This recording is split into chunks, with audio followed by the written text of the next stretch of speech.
আসসালামু আলাইকুম। বাংলার সহজ রান্না চ্যানেলে আপনাদের সকলকে স্বাগত। আশা করছি আপনারা সকলেই খুব ভালো আছেন। তো আজকে আমি আপনাদের কাছে মজার একটা রেসিপি নিয়ে চলে এলাম। আজকে আমি আপনাদেরকে তৈরি করে দেখাবো মাছের ডিমের বড়া দিয়ে আলুর ঝোল। তো অনেকে কিন্তু মাছের ডিম খেতে চায় না, কারণ মাছের ডিমের মধ্যে একটা আষ্টে গন্ধ থাকে। তাই আমার এই রেসিপিটাকে আপনারা প্রথম থেকে শেষ পর্যন্ত দেখুন আর বাড়িতে ট্রাই করে দেখুন, খুবই ভালো লাগবে। আর আষ্টে গন্ধটাও চলে যাবে, খেতেও ভালো লাগবে। তাই বলছি, এখানে আমি সবার প্রথমে নিয়ে নিয়েছি 200 গ্রাম মাছের ডিম। মাছের ডিমটাকে খুব ভালোভাবে ধুয়ে পরিষ্কার করে নিয়েছি আর পানিটাকেও ঝরিয়ে নিয়েছি। একটা ম্যারিনেট করার জন্য আমি দিয়ে দিলাম মিডিয়াম সাইজের একটা পেঁয়াজ কুচি আর 2টো কাঁচা লঙ্কা কুচি। এর মধ্যে আর দিয়ে দেবো 1 চামচ পরিমাণ আদা রসুনের পেস্ট, আর দিয়ে দেবো কিছু মশলা, স্বাদ মতো লবণ, 1/2 চামচ পরিমাণ হলুদ গুঁড়ো, 1/2 চামচ লঙ্কার গুঁড়ো,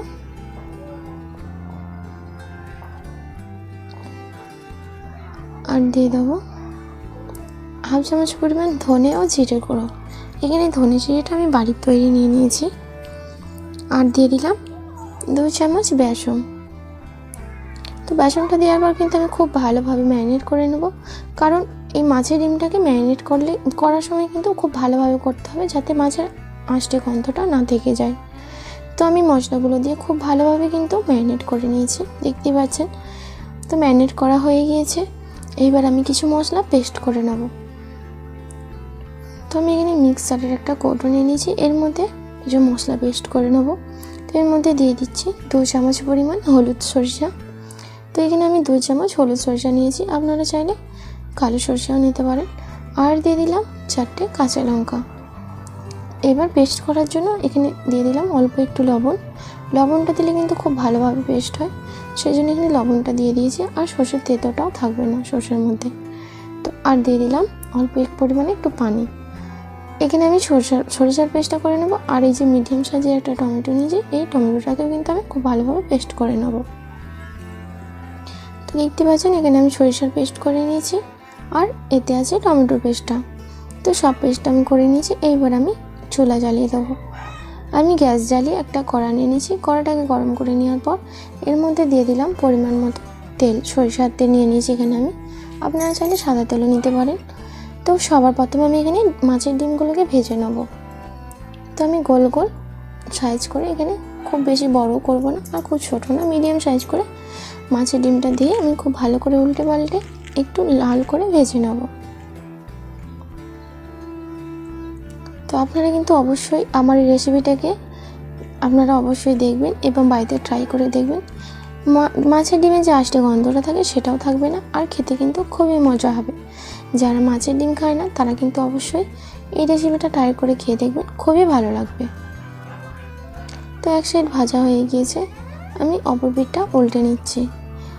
এই ডিমগুলো ভাজার সময় কিন্তু অবশ্যই চুলার হিটটাকে একদম লো টু মিডিয়ামে রাখতে হবে, তাহলে কিন্তু খুব ভালোভাবে ভেতরটাও ভাজা হবে। নাহলে কিন্তু ভেতরটা কাঁচা রয়ে যাবে আর ওপর থেকে কালার চলে আসবে, আর খেতেও ভালো লাগবে না। তাই আমি লো টু মিডিয়ামে দিয়ে খুব ভালোভাবে উল্টে পাল্টে মাছের ডিমগুলোকে ভেজে নিয়েছি। তো ভাজা হয়ে গেছে। একই রকমভাবে বাকি মাছের ডিমগুলোকেও আমি ভেজে নেব।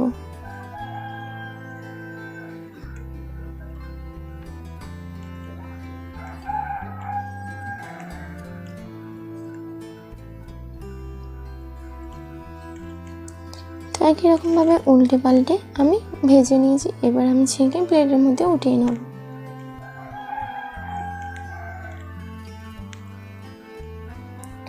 সব ডিমগুলো ভাজা হয়ে গেছে।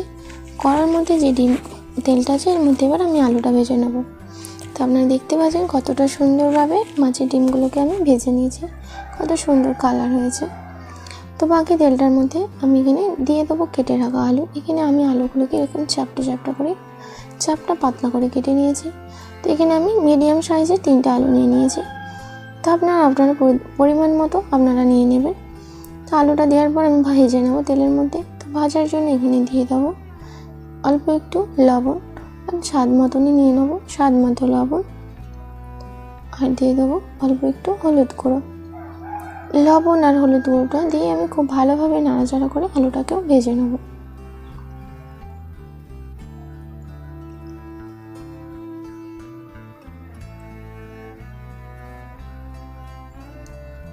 তো বেশ কিছুক্ষণ নাড়াচাড়া করে আলুটাকে খুব ভালো করে ভেজে নিয়েছি, দেখতে পাচ্ছেন ভাজা হয়ে গিয়েছে। এইবার আমি আলুটাকে তেল দিয়ে ছেঁকে একটা প্লেটের মধ্যে উঠিয়ে নেব।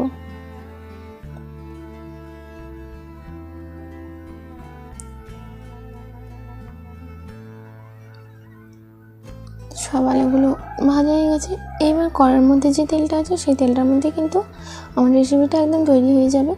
তো তার জন্য ফোড়নের জন্য সেই তেলের মধ্যে দিয়ে দিলাম 1/2 চামচ পরিমাণ কালো জিরে। কালো জিরেটা দেওয়ার পরে আমি এখানে দিয়ে দেবো কেটে রাখা রসুন কুচি। তো আমি এখানে কয়েকটা রসুনকে এরকম ছোট ছোট করে কুচি করে রেখেছিলাম। তো এখানে রসুন কুচিটা দেওয়ার পর আমি বেশ কিছুক্ষণ খুব ভালোভাবে ভেজে নেব। তো রসুনটা কিছুক্ষণ একটু লাল করে ভেজে নিয়েছি। এরপরে আমি এর মধ্যে দিয়ে দিলাম একটা মিডিয়াম সাইজের একটা পেঁয়াজ কুচি।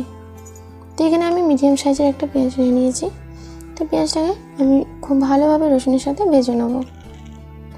তো বেশ কিছুক্ষণ রসুনের সাথে পেঁয়াজটা ভেজে নিয়েছি। ভেজে নেওয়ার পর এর মধ্যে দিয়ে দেবো বেটে রাখা সর্ষে।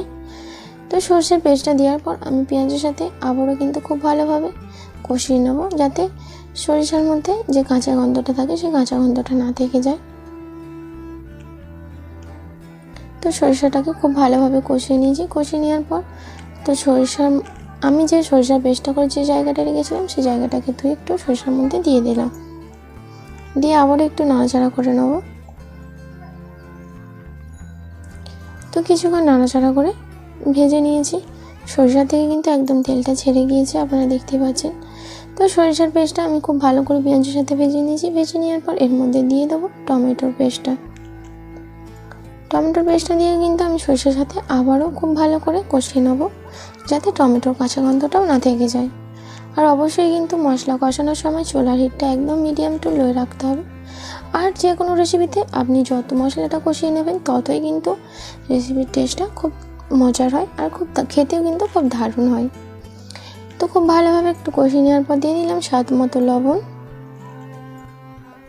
আর দিয়ে দিলাম 1 চামচ পরিমাণ হলুদ গুঁড়ো, 1 চামচ লঙ্কার গুঁড়ো। বাট লঙ্কার গুঁড়োটা 1 চামচের একটু কম নিয়েছি, কারণ আমি প্রথমেই কিন্তু কাঁচা লঙ্কার পেস্ট করে নিয়েছিলাম। তো সেই জন্য এখানে লঙ্কাটা একটু কম করে দিয়েছি। আর নিয়ে নিলাম 1 চামচ পরিমাণ ধনে ও জিরে গুঁড়ো। তো সব মশলাগুলোকে খুব ভালোভাবে মিশিয়ে আমি কষিয়ে নেব।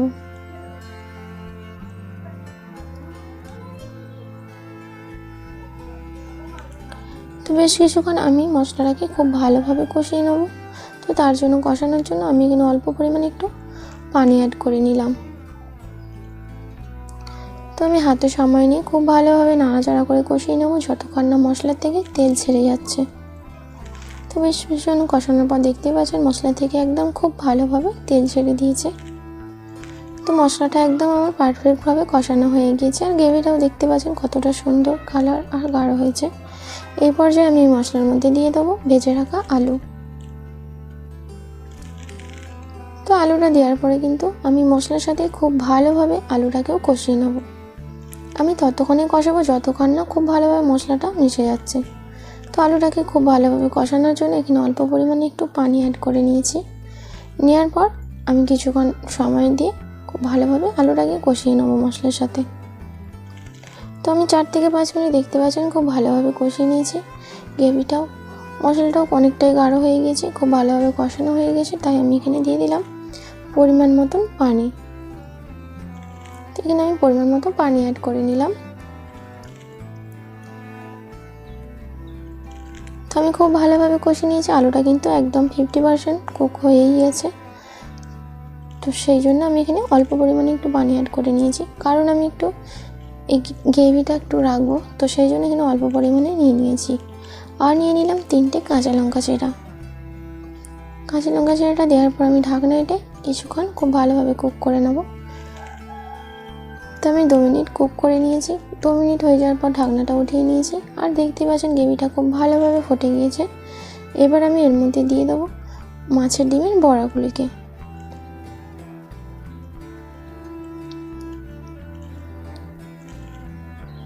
তো সব বড়াগুলোকে আমি খুব দিয়ে দিয়েছি, দিয়ে একটু নাড়াচাড়া করে গ্রেভির সাথে মিশিয়ে নিলাম। নেওয়ার পর আমি ঢাকনা এঁটে একদম চুলার হিটটাকে মিডিয়াম টু লো দিয়ে কুক করে নেব। তো এখানে আমি 8 থেকে 10 মিনিট একদম মিডিয়ামে দিয়ে কুক করে নিয়েছি। দেখতে পাচ্ছেন গ্রেভিটা কিন্তু অনেকটাই গাঢ় হয়ে এসেছে। আর আমি যেহেতু এর মধ্যে একটু ঝোল রাখবো, তো সেই জন্য একটু ঝোল রেখে দিয়েছি। আর এখানে দেখতে পাচ্ছেন আলুটা খুব ভালোভাবে সেদ্ধ হয়ে গিয়েছে, আর আমার রেসিপিটাও কিন্তু একদম পারফেক্টভাবে তৈরি হয়ে গিয়েছে। তো আমি বেশ কিছুক্ষণ খুব ভালোভাবে কুক করে নিয়েছি। নেওয়ার পর আমার রেসিপিটা একদম তৈরি হয়ে গেছে। সবার শেষে আমি এর মধ্যে দিয়ে দিলাম অল্প একটু ধনেপাতা কুচি। ধনেপাতা কুচিটা আপনাদের কাছে যদি থাকে অবশ্যই দেবে, আর না থাকলে দেওয়ার দরকার নেই। ধনেপাতা কুচিটা দেওয়ার একটাই কারণ, খুব সুন্দর কিন্তু একটা ফ্লেভার আসে, খেতেও দারুণ লাগে। তো যাই হোক, এখানে আমার রেসিপিটা একদম পারফেক্টভাবে তৈরি হয়ে গেছে। আপনারা কিন্তু অবশ্যই আমার এই রেসিপিটা বাড়িতে তৈরি করে খেয়ে দেখবেন। আমি যে আপনাদেরকে আমার এই রেসিপিটা তৈরি করে দেখালাম, আপনাদের কেমন লেগেছে অবশ্যই কমেন্ট করে জানাবেন। আর যদি সত্যি ভালো লেগে থাকে অবশ্যই লাইক করবেন, বন্ধুদের সাথে বেশি বেশি করে শেয়ার করে দেবেন, আর আমার চ্যানেলটিকে সাবস্ক্রাইব করে দেবেন। পাশে থাকা বেল আইকনটি ক্লিক করে দেবেন, যাতে করে আমার ভিডিও আপনাদের কাছে সবার প্রথমে পৌঁছে যায়। আর অবশ্যই কিন্তু যারা নতুন বন্ধু হয়ে এসেছেন আমার চ্যানেলে, তারা কিন্তু অবশ্যই সাবস্ক্রাইব করতে ভুলবেন না। তো আমার এই ভিডিওটা আজকে এই পর্যন্তই শেষ করলাম। আপনারা সকলেই ভালো থাকবেন, সুস্থ থাকবেন। আল্লাহ হাফেজ।